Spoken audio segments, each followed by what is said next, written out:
ปีใหม่ลาวได้หมุนเวียนมาถึงแต่ละปีสามพระบางได้พากันลิ้นบุญปีใหม่ด้วยความเพื่อผ่านมวลซื่นเฉพาะการลิ้นบุญคือต้องการแนวปีใหม่ลาวอยู่ลูกพระบางมีความแตกต่างจากประดับแป้งในตัวประเทศเซนการโลลาดเรื่องลงตลาดนัดโต๊ะคทัดสายทีเดินสายมงคลมีการเฮโบเฮนังสังคารการส้มน้ำพระบางพระพุทธรูปบ้านห้วยเลื่อนจำนวน100 คนเข้ามาเป็นความรู้ซึ่งนอนอยู่ในลาวมีความสามัคคีเป็นเอกภาพในการจัดตั้งปฏิบัติตามแนวทางของภาคและรัฐถ้าปรากฏคนเป็นจริงตามฮิตของประเพณีอันดีงามที่เป็นเอกลักษณ์เฉพาะภาษาปากเว้าของตนและสำเนียงเสียงเว้ามีดนตรีที่เป็นเอกลักษณ์ของเขา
ในของหลวงพระบาง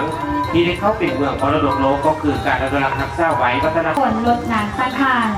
นางมหาสงกรานต์แมนวันอังคารนางเทพธิดาองค์ที่สามประดับอาภรณ์ด้วยแก้วโมลาหรือแก้วลายสบายโลหิตเป็นพักสร้างพระความงามพระหัตถ์ซ้ายทรงชื่อธนู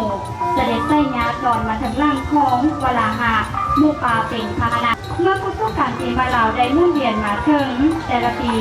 สามพระบางได้พาการทิ้งบุญปีมาด้วยกว่างเพื่อผ่านมวลซืนเฉพาะการที่บุญคือต้องการนาปีมาลาวยุโรปบางมีความแตกต่างจากประดับแป้งในตัวประเทศเซนการโลดลาดเรื่องลงตลาดนัดโต๊ะทัศสายที่เดินสายมงคลมีการเฮบอลในหนังสังคารการส้มน้ำขบางพระพุทธมูลสัก แปดบ้านเพื่อนจำนวน100 คนชาวกระบุเป็นคำหนึ่งซึ่งนอนอยู่ในลาว มีความสามัคคีเป็นเอกภาพในการจัดตั้งปฏิบัติ ตามแนวทางข้องฝากแก่รัฐถ้าปรากฏคนเป็นจริง ตามฮิตของประเพณีอันดีงามที่เป็นเอกลักษณ์เฉพาะภาษาปากเว้าของตน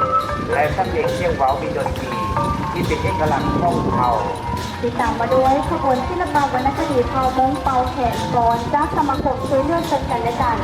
เผามงในเรื่องและสร้างส่วนเขาของเราก็มีบทบาทสำคัญในการพัฒนาและสร้างตาพัฒนาปฏิตามตลอดมา การแสดงมีการลงโรงของเผามงมีตลาดเฉพาะตัวของ งาม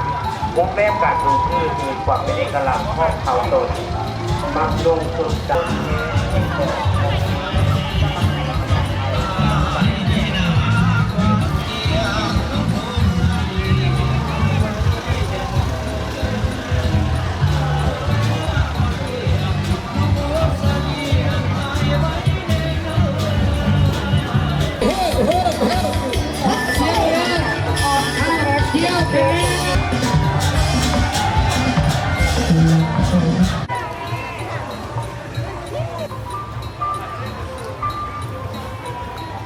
พวกท่านคงเรียนขอโทษท่านสินค้าผมก็ส่งข่าว